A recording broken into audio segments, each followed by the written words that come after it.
What we've noticed and what we've learned is that we don't shy from like, give me your hardest challenge.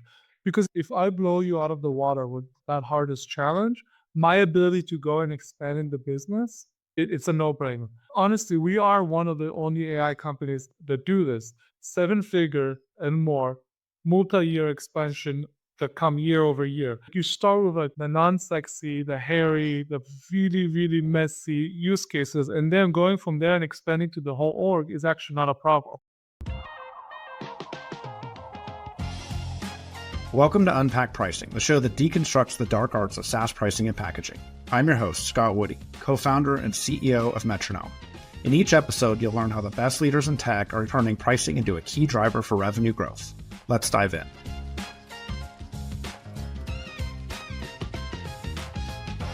I'm excited to chat with Matan. Welcome to our illustrious podcast. With this one, what we like to talk about is the art of pricing, especially in modern, fast-growing businesses. And Writer is one of the fastest-growing businesses I've heard of. So I would love for you maybe to do a quick intro about your background and how you got into the world of pricing, and then also how you landed at Writer. Yeah, for sure. I actually started my career in government. I worked for about 4 years for the Treasury Department on like healthcare and social security policies. I spent a bunch of time building like, insurance plans for the government and pricing those and incentive structures and so on and so forth. After that, I was like, okay, I want to try something else. And I went to work at the algo trading hedge fund, which took about a month for me to discover that I hated my life while doing that. And then took another 11 months before I left it. At that time, I moved out here to California. This was in 2012. And a friend actually introduced me to John and Patrick Collinson from Stripe. This was right after their B series, and I joined there working on the risk team. So this was in the early days of payment and like what would become eventually like more like fintech and so on. So I kind of like stumbled into that space by chance. Spent a bunch of time there, and after that, just like stay in the fintech space. I was at Gumroad, if you're familiar with that company, and then at Square. And funny enough, through my roles, I started tackling more and more, I guess, products in the developer space actually. So, at Square, I led the public API and the platform team there, and then moved to Flexport, where I was leading the marketplace team, which also has a large pricing component and algo pricing element. And then moved to Brex, and most recently before Writer, I was the head of product for a company called A Team, which is a talent marketplace. And at some point, a friend introduced me to Wasim, who's the CTO at Riker. I founded a company called Base 10, which is also in the AI space. And I started meeting Wasim. After a bunch of meetings, we decided that we really like each other and we don't just want to hang out when he's in town, but also want to work together. And I joined Rider basically to build what's called AI Studio, which is, people are familiar with Writer. We are a full stack LLM provider for focusing on Global 2000, on so enterprises. We've have, I would call what the core app is more of like a SaaS offering with everything that comes with a full stack. So our models, the LLMs, the RAG layer, the guardrails, and also the UI to interact with it. And AI Studio is the piece where you can actually build applications, whether it's with no code, low code, or full on APIs, and then deploy them either into the Riker environment or anywhere else you want in your enterprise. So that's what I've been doing for close to a year now. And also, not surprisingly, with new models coming and offerings, there's a lot of pricing and pricing considerations in that space. Awesome. Okay. Well, since we are a pricing podcast and you come from a deep product background, how do you look at pricing from a product manager lens? Like, where does pricing fit into the job of being a great product leader? What is your strong opinion there? And then how do you see that changing over time, especially in these AI-based businesses? Yeah, that's a great question. I think so. First off, I think pricing is a lot of it is an art, and like there's a lot of trial and error. Most of the errors clearly nail something. I think you're also somewhat limited and constrained, especially in areas where you have competition. So you can't do whatever the hell you want, obviously. Where I think it's really interesting is there's a bunch of layers to it. One is where you are in the product life cycle. So that's kind of like, if you're like early company, you need to get users, you might even give things for free or like even pay for users at first, especially if it's like a B2C. If it's a B2B, you might say you get like X year or X months for free. Just come try, give me feedback. So it really depends on that cycle. Where I do see a lot of trouble in pricing or in the pricing world when it comes to product is I think a lot of times it's an afterthought for a lot of PMs. And I think, well, that's a problem because that's essentially what you're making. That's your P&L. And, a lot of times PL's like, okay, my job is just to crank out features rather than like, okay, features, building the features actually depletes the easy part. Once the feature is live or the product or whatever, how do you actually, there's the grind of how do you make money, but obviously get engagement and usage on that experience. I think that's a lot of times something that tends to be forgotten, and PMs are like, oh, this is the PMM's problem or this is the sales team's problem. No, no, that's like if the product doesn't sell, we all have a problem because we're out of a job soon. But it's also like to be very clear, it's not like that the PM sits there and makes a decision by themselves. It's like it takes a village. So there's a lot of considerations. There's obviously, for example, I might want to undercut the market and like price something very low, but then they're like, oh, well, our investors, this consideration on margins, this consideration here. So there's like a lot of these considerations that come into play. And sometimes your opinion is what gets first. Sometimes you negotiate and reach a different number. Sometimes you get overridden by, let's say, a founder. And that's all of these are fine. So to me, it's just another facet of the product that unfortunately a lot of time tends to be forgotten. Why do you think that's happening? What is the kind of fundamental mistake that product managers are making? And then maybe why do you believe, like, why have you not made that mistake or kind of embraced this idea so strongly? So I have made that mistake a lot of times. Let's be very clear. I think it's like it was more like a trial by fire. After you make a mistake multiple times, you either learn or there's a bigger problem at play. I think in some sense AI is easier right now because no one knows what they're doing around pricing. So you kind of like fake it till you land on something. So that's kind of easy. When I was in fintech, let's especially in payments, there's only so much you can do. Like if the dominant player is Stripe and you're not at Square, you're not going to charge more than Stripe unless you really provide outsized value, which you might, or you might decide, what, even though I provide that outsized value, I still want to capture market and so forth. I've always worked in areas that people price shop and look at the competition, and payments APIs, hard as they are, like you can migrate off of it. It's not fun, but like migration and like MasterCard and Visa, especially now, are making it easier and easier to migrate off the processors. So like the competition there is really hard. So you can't price gouge kind of thing. So you're kind of like constrained by the market. But I do think where I see this mistake, especially let's say in SaaS components, is that it's really hard. Like if you think about the way SaaS is priced, and I'm sure you guys have somewhat similar fixed plus variable pricing. The fixed piece is really hard because you bundle a lot of things in there. So let's say I have a new feature. Some users are in existing contracts. So do I roll them into these users, or do I charge like an extra SaaS component? But then as a PM, I want to have usage of my offering because I want to show that there's value in the product that I get. So there's that inherent tension between like, I want people to use the shit I build, but then the commercial side is like, no, we want to get a higher ACV or whatever. And it's a healthy tension, but like I think a lot of times PMs by default kind of like fall to like, no, I optimize for usage, where go to market is like, well, we need to make money because like that's our commission and whatever. So I think that tension is like always there.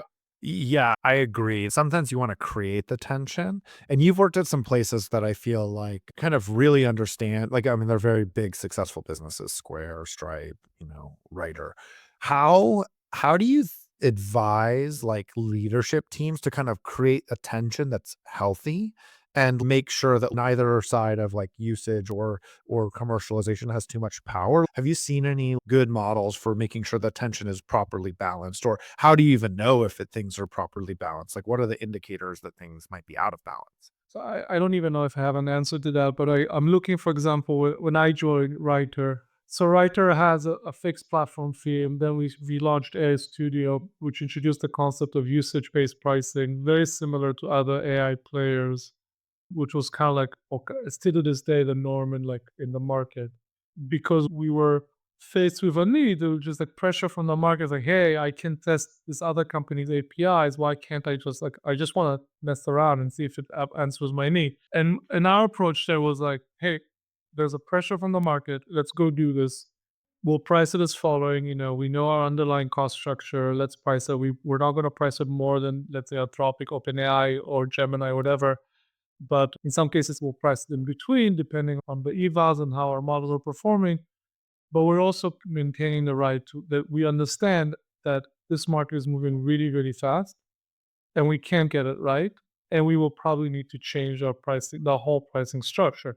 Now, the problem here, and this is like actually somewhat nuanced, our assumption was as we go out to the market is that compute costs are going to go down. So we're not, when I say change the pricing, we're not going to go up with our price model.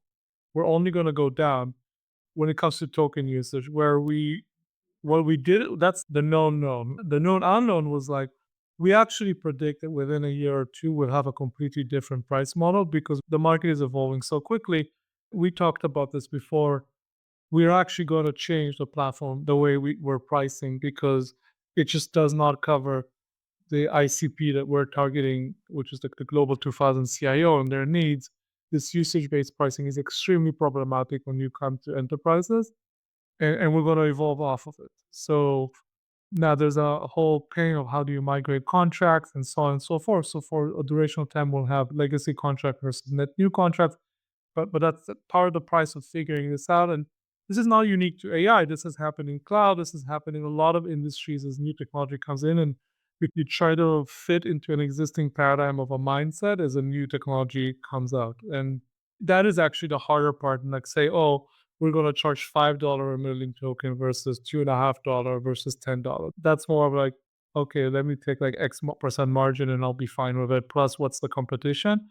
I think the issue is like more really understanding your customer persona and their pains and being like actually saying something which I would argue, and this came from our sales ops and together with product, which were like the pricing model we have just does not work. What the market does for our ICP does not work and does not scale. But what about that enterprise, that large buyer made the kind of per token pricing not work so well? So I think it works when they want to do like experimentations. A bunch of engineers in your organization would just want to mess around, maybe put it on a credit card. But at the end of the day, when you sell to these large companies, you have like somewhere someone has like a budget line item. And the problem with like if you look at credit card, the space like let's say Stripe or Square or PayPal, whatever, it's actually really easy to migrate someone. Like no, I'm not even talking about the technology layer. I'm talking about the commercial piece because you're saying, okay, give me your last whatever 10-year transactions, you look at the bins, you look at the countries, you look at this, you look at that, and you give them some blended price. And you say, okay, given the patterns I'm seeing here, I'll give you like the rack rate is 2.9 plus 30 cents. I'll give you interchange plus whatever, 5, 10, whatever, depending on the volume and the mix. So if you have more American Express, I might charge you a little more versus if you have all debit card, which is like significantly less than a credit card. So it's quite simple. There's a somewhat certainty. Where the problem with AI is, so I come to a CIO and he says, "Hey, Matan, this is the use case we want to tackle. We have this types of docs, this type of information, and this is what we want to do." I was like, "Okay, great." And then he comes to me, he's like, "How much is it going to cost me?" I'm like, "I don't know," because the problem is tokens is this. On average, you have 3 tokens a word in English. Great, like you can run a business unit with averages to think. So you can, okay, I have an idea, it's going to cost me $1 million. And then you start using it, and all of a sudden prices start going up to like 5, 10, $20 million. And they're like, holy shit. So then your champion, which you need a champion in the enterprise, is now on the stake because they're like, I just signed a contract and like I thought it's going to cost X and it's costing me 10X. And that's a real problem. And you see this across the board. So then 2 things happen in AI. One, which is less related to pricing, but has some elements of it. They do like a 10 million commit, let's say, and you see this with Anthropic, OpenAI, and other. Then you hear that they've only deployed 2, 3 apps into the wild, into like production. They're in POC land. So they're nowhere close to consuming their tokens. That's related to they don't know how to roll this out. They don't know how to do this, but they're also scared shitless. The other extreme is they build all these apps, they roll them out, and then they wake up one day and they're like, why the hell is it costing us so much? Like, what's the efficiencies I'm gaining here? What's the ROI? And no one can answer that question unless you agreed on those things upfront. So for us, this became a real big problem because we're like, we want you to start using the platform, but we don't want you to be scared shitless. And that's the change. The change is essentially we're moving to a place where we're going to have a fixed platform fee and tiers that give you access to certain features for the full stack, including observability, including agent management, all that stuff, and the model access. But we're going to bake in as part of the platform fee, like a monthly token usage that you get out of like for every month. And that monthly token is actually quite generous. I think when we calculated, we basically looked at the existing tiers and added a pretty big buffer there that you can eat into. Because our assumption is as you use us more, your usage would grow. So we don't want you to like do one more app and then like, oh shit, now I need to pay. So then you have this buffer that allows you to really experiment, play, and not be scared that you're going to wake up with a massive bill because it's baked in. Now the question is, what happens if you're about to breach that? And that's a separate conversation. That's a conversation that the commercials will, the go-to-market team can handle on like buy another packet or increase the platform fee. Or there's a bunch of levers that you can play with here. Buy another commit. That conversation is actually easier for us because as we work with customers and build applications, we upfront talk about what is the ROI, what are the metrics that we want to drive, and that's part of the conversation that's baked into the sales process and writer. So then if you consume, let's say, 1 million tokens, that was your cap, or 1 billion tokens, whatever a month, and you're hitting that limit, our conversation is not like you need to buy another billion. It's like, let me show you what that billion is used for. Let me show you the value it drives.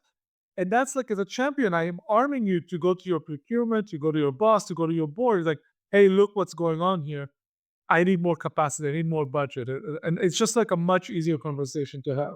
Yeah, I mean, what you're saying is exactly you're solving the procurement problem by giving people predictability, but you're allowing variability in workload, and you're allowing like incremental organic value discovery that then your sales team's job is like, yes, let's get the initial commit, but really I want to make sure you're actually using the commit. If I'm giving you 1 billion tokens, I want to get as close to the pin as I can. And if I think you're on a trajectory to go above it because you brought on this new workload or this new app, the frame of the conversation is not go get more money. It is more like, look, oh, wow, you found this new value.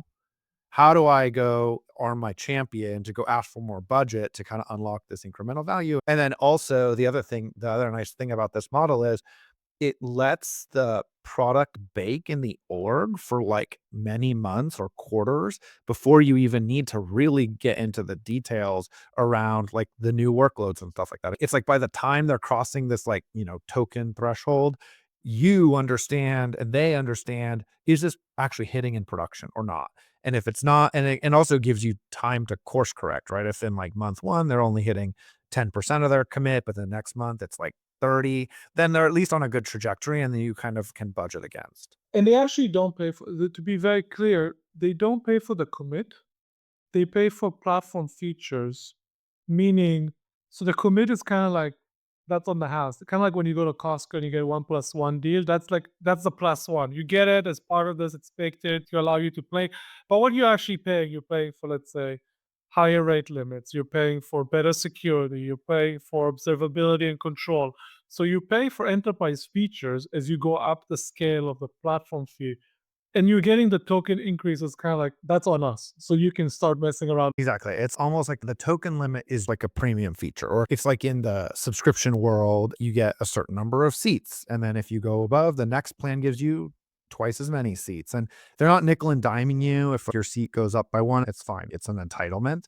What we are seeing a lot is exactly what you're talking about, which is essentially the future looks like these entitled subscriptions or this tiered entitlements where they're basically using usage caps as a entitlement. And then some companies, to your point, have an overage concept in a more enterprise motion like yours. It's like overages are more of a sign to have an account management conversation rather than trying to collect money. It's like, who cares? And I'm not going to stop your usage on overage. I will never stop because that's like Exactly. if you're a global 2000, I'm not going to stop you. It's like I want you to consume. We just need to have a conversation. Like you can go into debt, so I do some credit risk on you. but I need you to like figure this out if you don't want to have stoppage.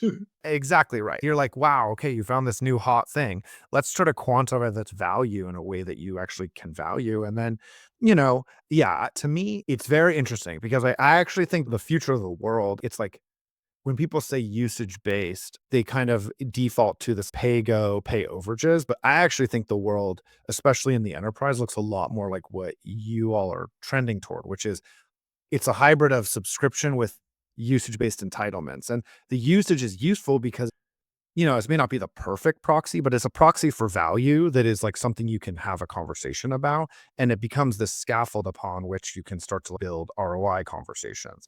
And so, I mean, like, it's no surprise, like ChatGPT, this is how they do it, right? They launch a new product and they give you one, like, two Sora files on the whatever pro and then 500 on the like professional, whatever it is. That's the kind of thing that I think is actually I think a lot of people ask, like, how is usage percolating in consumer? And the way I think about it is actually just this entitlement stuff. It's like you don't want the customer to have to think in terms of the granular usage stuff. It's more like, actually, I just want to buy a subscription. I want the simplicity of that. And then I want to be able to up level when it's appropriate, when I've discovered new value.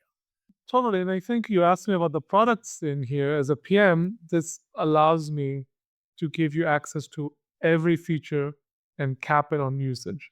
So like I'm not gating, for example, what we were doing historically is we would cap on like our RAG service. And I'm like, what why would we like would then we agreed, like, why would we do that? This is a core differentiator. We have built-in RAG in the platform that's really easy to use, and our RAG solution is different than a vector database, yada, yada, yada. It's a selling point. Like, why would I limit people from using it and seeing the power of the platform versus, for example, say, you know what, you can have as many knowledge graphs, you call them, as many knowledge graphs as you want, but where we put the limit is maybe on the number of files you can store on the platform. So maybe you can store up to 50 gigabytes, but if you're like an enterprise plus plus, you can store up to 500 gigabytes or something like that. But you can still use the functionality the right functionality with AI to see the power as a means to attract you to. If you need more capacity, great. Hey, Yeah, to me, it's very interesting because, I worked at Dropbox and we did a ton of growth stuff. And our entire job was like, how do you engineer a product so that it grow, it's like this incremental growth. And in a weird way, I just see like all of these AI companies are kind of rediscovering it's like essentially growth techniques that like Facebook pioneered, but applied to product and kind of how do you design these things so that, you give them whatever, a small amount at the free tier, but then how does the usage of that then promote that into like a paid tier, et cetera? So it's super fascinating. oh, I remember Dropbox in the early days was like invite another friend, get 500 megabytes, and like you were chasing the storage that you don't need. Well, exactly. And it's like people are like, well, why didn't you just charge for every gigabyte or whatever? I'm like, because if you understood the economics of this business and you actually charge that way, this business would be worth nothing. We had to design the exact gigabyte threshold coupled with price very precisely to make sure that 99% of users were free to serve. And then the tail users, those cost a shitload of money to the business, but there were just so few of them that it worked itself out. And so designing of the entitlement limit in that case, space was actually the entire game of the pricing model. And it had to be simple, right? Because consumers are buying something and ultimately consumers just want something simple. And I think that kind of drove this lesson home really hard. I'm actually super interested. You mentioned something which I think everyone feels viscerally, which is AI functionality and value is changing super fast. How do you recommend product teams kind of operate in this moment where the value that you can provide, like especially powered by these AI models, could grow pretty quickly, it could stabilize? How do you even like run a product organization in that kind of volatile environment? Because it feels very volatile. And I'm curious like how you run your teams in this kind of environment. Yeah, so I think there's two sides to this answer. There's running it inside Writer or an AI company versus running it in a company that's building on top of AI. And what do I mean by that? So naturally, I have, and it's true for all of the Writer trains their own models. Palmyra, which is our family of models, is one of the top 5 models according to like Stanford Helm. When we look at like benchmarks, so we have more visibility to what's coming and access to it. So we have the ability to, as we do planning, to plan around that. Now that sounds really impressive, but it's also there's lots a greater bullshit in what I just said. And what do I mean by that? Because AI development is unlike, I would say, anything that I've experienced in the sense that you might think that something is going really well, and that you're, let's say, a month out from having a production ready, like the model or something like that. And then you wake up and you hit a wall, and just like this whole branch of development is just a waste of time. Now, it's not a waste of time because you've learned, but you're nowhere close to the timelines you thought. It's not like building like a deterministic, product. You're like, okay, I'm connecting to this bank or that bank or doing this or doing that. And that's what you're seeing. Everyone was talking about GPT-5 and GPT-5 did not come. It's not that there's not research and a lot of effort there. It's like something happened in the development cycle. And that's okay. That's like, it's not that it's a cop out. It's just like there's a lot of uncertainty in this space. Uncertainty, it could be that the model is ready, but maybe the guardrails wasn't working properly, or the cost per token was like insane, or whatever. And I think there's a lot of that challenges. And so that's one thing to know. So like having the visibility does help as I get access or we get access to newer things that we can do upfront. I think the other thing is where what we're trying to do and what we are doing in Writer is we train our own models because honestly, there's no alternative. We cannot build a sustainable enterprise business on the third party models where the models change under you on a regular basis. The labs quantize and distill, which basically what this means is they take them like the analogy I love to when I talk to customers is think about it, something happened, you have a windfall of money, you go and buy a Porsche because you always wanted to have a Porsche. You drive it for 2, 3 weeks, and the Porsche is amazing, 0 to 60 in, like, 3 seconds, whatever. Amazing drive. Everyone is looking at you in the street as you drive it. It's like, "Holy shit, this is a great car. Awesome." You park it in your home. You go to sleep, you wake up, you try to drive it again, it's not behaving like you expected. You open the trunk, and you find out that someone switched your engine from a Porsche engine to a Kia engine. Now, Kia is a great car, but it's not a Porsche. So what distilling and quantitization means is these labs, what they do is they have these amazingly powerful models, and 2, 3 weeks after they launch, they actually look at the usage and how people are using the inputs and the outputs, and they collapse the model. They collapse it and they fine tune it around the use cases to reduce their cost structure because they cannot run these models at full capacity. This is a problem. Is if I want to now embed my applications or my agents in a bank, if the underlying model changes, that's a huge problem. The other thing is the whole issue on copyright. I cannot answer how the training data was structured in these models. So there's a bunch of these reasons why we train our models that gives us that. But these view models, honestly, price per token is going to zero. And over time, it's just accelerating and accelerating. And we're seeing this on a daily, weekly basis in AI. So our value is not just in the model layer, that I can guarantee that they're forward and backward compatible, that you don't need to change your prompt strategy every time we have a new model, but it's in everything that's built on top of that. So it's like this full stack solution that you don't need to come work with duct tape to kind of like get an AI solution in your company, but you can come in and really start driving change from day one. And I think this is critical because where there's a lot of struggle with AI in any enterprise is everyone wants to use it because they use it as a consumer and they love it, but the CIOs are really struggling in what it means to deploy this in scale in the organization. So what we're trying to do and what we've been doing with AI Studio is I want to empower the CIO persona, the IT persona, to not be an AI detractor, but be an enabler, to be the champion in the company that distributes it and to manage this in scale, because that's how these companies work. And that's very different than other foundational shops that started as research to consumer, where they make the bulk of their money, and now they're trying to dabble into enterprise. And as you know, Scott, from your guys' work, it's not enough in enterprise that your core product is great, whether it's models or not. There's all these secondary things that have to happen to even go through InfoSec, to go through the CIO, to go through procurement that have nothing to do with your core functionality. But without them, there is no way that a Global 2000 would use you. So our view is essentially that, as we think about this product development, it's not just about models or then observability. It's about security, scheme, SAML, transparency in pricing. The models have to be able to like be forward and backward compatible. And there's all this complexity that comes into it that are not yet, but I'm sure they will be more and more so in the mindset of these like other foundational shops. And that's okay. So what we're doing is as we layer these experiences on top of the model layer, that's where I'm able to extract value. Obviously, the models are great, and without good models or great models, you won't be able to even do what's on top. But I can charge because I give you like all these other features and experiences that are built in this foundational model layer.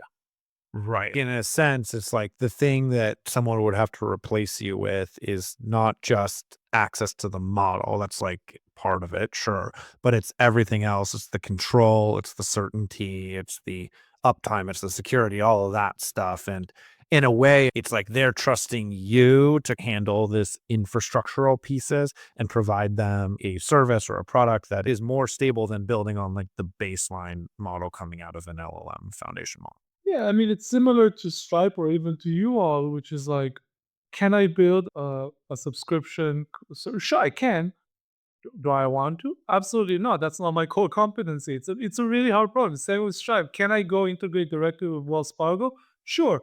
But it costs you money. You need to look to know what ISO messages mean. And also, by the way, you need to have PCI and all that stuff that costs more. No, I want to focus on my product. My product is AI, or my product is like, I don't know, a marketplace for whatever. So I think you pick and choose where you want to invest your time and effort. And I think that's like a key component here for us, which is at the end of the day, we're here to be the platform where enterprises run their AI in scale. And yes, you do that by using models, and our models are great, but the value is everything that's built on top of that as well. Yeah, it's almost like the model is almost analogous to like a data storage technology. It's like, cool. It's like, yes, different databases work in different ways and they have different properties. But in some sense, the value that accrues to most users is the like application layer logic that's on top of it. And you're kind of turning this like thing that's like this uncontrollable beast of the LLM into like a tool that can be used in lots of different contexts. Actually, I'm curious, since you're working with the biggest of the big, how real is the hunger for AI in these companies? Like it has to be real, or at least I feel like it is. But where are the areas where you're been most surprised by how actively people are uptaking this stuff? Yes, I think there's a bunch of things here. The appetite is real, the pressure is real, but also we're past the 2023. Let me throw a blank check in this. Like people need to see that this is actually moving the needle. So we're kind of like past the hype. Now show me results. That's one thing. There was the hype, basically the Copilot hypes. Like everyone was a chat app. I actually think the best and worst things that happened to enterprise AI is ChatGPT because it's the best thing because everyone knows now about AI and it created this hype and excitement. It's the worst thing because everyone thinks that AI is a chat app. And there's much more to it than that. And so I think that's the first thing. Now we're kind of like experiencing somewhat similar hype with agents that at least to this they don't really work, but they will. It's just a question of time. So there's a lot of that excitement in enterprise. They understand a lot of them have FOMO for like missing the boat on cloud, and they're like, we don't want to be. We're not going to wait 10 years to do adoption. We need to be at the forefront to stay relevant. And whereas surprising is, so I think like there's a lot of what I would call mundane workflows in the enterprise that are worth a lot of money, like a lot. Like I'll give you an example. We work with CPG, consumer product goods. It takes about, I don't know, 3 months, maybe even a little more to bring a physical good to market. And it's not just, I'm not even talking about the manufacturing. We're talking about everything around marketing, branding, language. And I'll give you one example for something that sounds silly. But let's say I am Acme Inc., a cosmetics company, and I have multiple channels. So I sell on Amazon, Target, Bloomingdale's, Macy's, Nordstrom, and so on and so forth. Each one of these channels has their own way of dealing with product, getting the product, the language of the product, how many characters can you use, which images, which that. So that's just like one vector. And then you also sell globally, even within the same chain. So you said, let's say, in Mexico, but also in Spain. That's not the same language, even though it's Spanish. It's a dialect. And then in Europe. So you have this n times n metrics of like product description. And this is just product description. Historically, a human would generate each box there, and it would take them months. Now with AI, you can do this in like minutes. And that's like compressed to something that would take months, maybe compress it by 2 weeks. Now you can start chipping away at these like elements, and they're worth millions of dollars, hours of efficiency. And you're like, this is not exciting? Maybe, but that's how you really start with doing transformation. And what we've noticed and what we've learned is that we don't shy from like, give me your hardest challenge. Because if I blow you out of the water with that hardest challenge, my ability to go and expand in the business, it's a no-brainer. So like my ability to go in, and honestly, we are one of the only AI companies that do this. Seven figure and more, multi-year expansion that come year over year. Like there has been even 7, 8, 10, 9 figure contracts in AI, but they have not been necessarily renewed because no one used the credits. So I'm talking about multi-year renewal. You have a 1 year contract, and then there's a multi-year renewal that comes after that. And that shows like a real sustainable business because you start with like the non-sexy, the hairy, the really, really messy use cases. And then going from there and expanding to the whole org is actually not a problem. And that's true for finance, for FinServ, for healthcare. So we work in highly regulated industries for CPG, for insurance, and so on and so forth. Awesome. I am curious in a sense, if you came and pitched, I'm sure like a CPG company, cool, I can take this process from 3 weeks down to 5 minutes, whatever it is. They're gonna be like, "Cool, sure." Like, how do you discover that first hairy thing, and then how do you prove the value to them? Literally, what's the process that you all use? Are you doing, like, a POC? Are you doing some kind of, "Let's find a way to get self-serve kind of, like, inveigled in, and then let our champion prove this stuff?" I'm just curious how you're getting that initial proof of value in front of the exact buyer and then landing that big deal. So nowadays we have like I would say a portfolio of successes in each specific protocols that we tackle. So our ability to replicate and to show real customers. But by the way, the CIO at X is a friend of the CIO in Y, and they talk. It's a very small pool. So if you poison one, like you're kind of like in a problematic situation. So if you knock that out of the park with, I don't know, Acme Bank, then going to the next bank is actually much easier. The problem is that initial, and then you do like a lot of times it's POC. By the way, even if you got it well with Acme Bank and you go to the next bank, again, doing a POC is something that makes sense. It's also somewhat lightweight. We work with them to really, and this is the critical part, right? And for enterprise as a whole, is we help them manage the transformation. Like the idea that an enterprise would build against an API, self-serve, will not happen. It will not happen. They need to be handheld because they have their way of doing things and it's been working for them and they're great companies and they want the transformation, but they need your help. They need to understand what use cases are better and worse. They need to agree with you on what does success look like. And that's critical because you don't want to come to end of POC and you're like, this is not successful. Like, well, it actually is because this is what we agreed on. And look at the KPIs and look how well it's been doing. So I think these are all conversations that you front load and you might be like, well, but that delays the sales process. Sure, it does.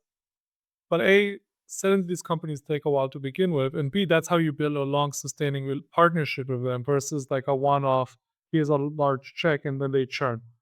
So that change management is absolutely critical. Like I cannot emphasize this enough. And this is something that does not happen enough in the Bay or in tech when it comes to when you go and deploy to these companies and start working with them.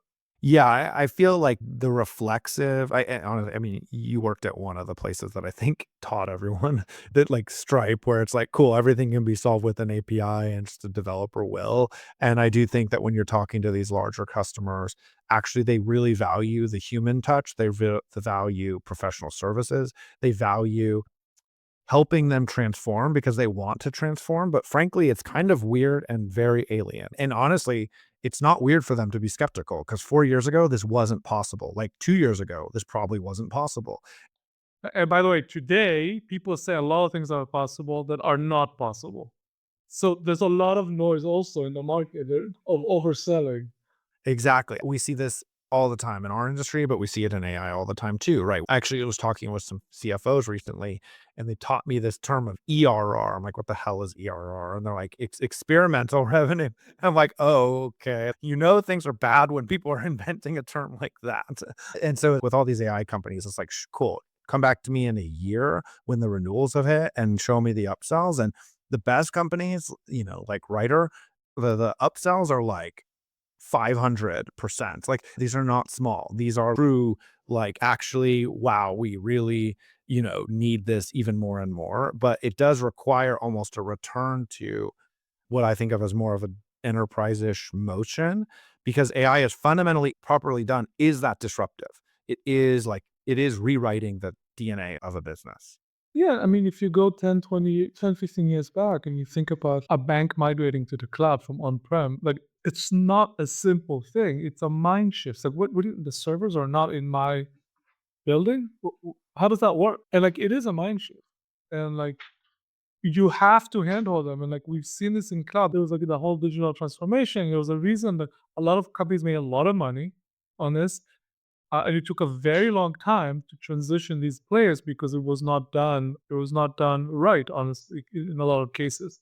So yeah, Yeah, and I think you're right to point out. I think Silicon Valley kind of in my head, it's like they fetishize this self-serve PLG stuff, which yes, if it makes sense for your business, love it. Sure, I would also love that kind of business, but a lot of business value just can't be unlocked that way. And then the other thing that I think they over focus on, and to a point of our conversation, is they really focus on the product value, but then they don't think about how the product value connects to a commercial motion that actually enables you to have a business long term.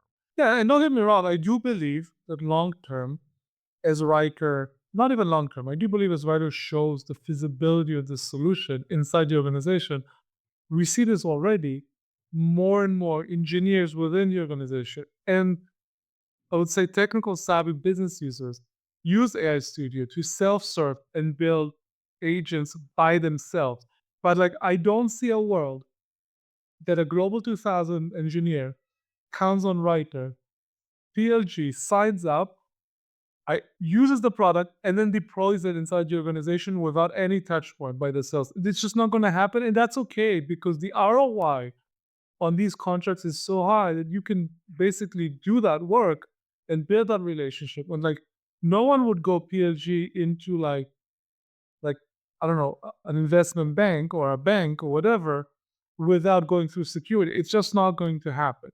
So that has to go. The whole motion has to happen, and they need that relationship management. They need all of that, and you want that because you want it to be successful. Yeah, exactly. If you study the largest Snowflake's Databricks customer expansion stories, it's like they, by hook or by crook, get in on some small workload, but then the product is a platform that the workloads can expand over time as value is discovered. And in some sense, the value of a general platform is that it can serve a lot of different workloads in a lot of different ways. And the reason why Snowflake's, revenue numbers look so good and so specific is because they've architected their entire business around this motion of get in, get secure, make sure everyone understands it, and then find new workloads over time and expand, expand, expand. London expand. Exactly, exactly. It's like a return to that. And I think very strongly that especially the more high value AI plays look a lot like this analogy that you're using, which I think is exactly right. It's a move from on-prem to cloud. If you study how that worked and how, like, especially and consider us to be in like we're in five or something like that, which is like we don't even know the nouns of the right ways to talk about the way to integrate a hybrid on-prem cloud solution. And I think that in AI, we're kind of in a very similar place where, like, yeah, the global 2000, I barely know how we should integrate AI into our company. It's like, how could you expect a 50-year-old company to be able to make that transition on their own? It's like impossible. So and especially with all the noise and snake oil in the water too. I also think, to your point, I would actually go even, you're being a little polite in the valley, so I'll even go one step further. We have this mentality, which is great, by the way, that we think everything that was done before us is stupid and we know best. So to some extent, it's great because it allows us to dare where others didn't. But there's a reason why these companies are successful. Like, erasing everything they've done is so like arrogant and misguided versus understanding that we need to come and partner with them and learn what they're doing. And I would actually say, if I look at the arc of AI, if I have to guess, so we talk about this called pilots. Now you're going into more business critical workflows. And as these models improve, they have better reasoning, whether it's self evolving or not, or whatever. I think the next step, you capture more of these, you learn how the enterprise works. You then go to a place where you start kind of like creating the net new neural pathways or workflows in the organization and finding these optimization. But the idea that, like, for example, you can employ 1,000 agents in a bank and you find the optimization is insane. No one is going to let you do that. It's going to kill it. No, you're not going to, it's not going to work. Like, and it's not going to work. And also, they're not going to let you even come through the door. No, exactly. Exactly. Awesome. Well, I think that's a great place to end it, Matan. I think this was great. Like, you have great spicy opinions, and I really appreciate it. And yeah, with that, I'll say goodbye. Thank you so much, Scott. Thanks for tuning into this episode of Unpack Pricing. If you enjoyed it, we really appreciate you sharing it with a friend. We'd also love to hear from you. Feel free to email me at scott@metronome.com with feedback and suggestions for who you'd like to see on a future podcast.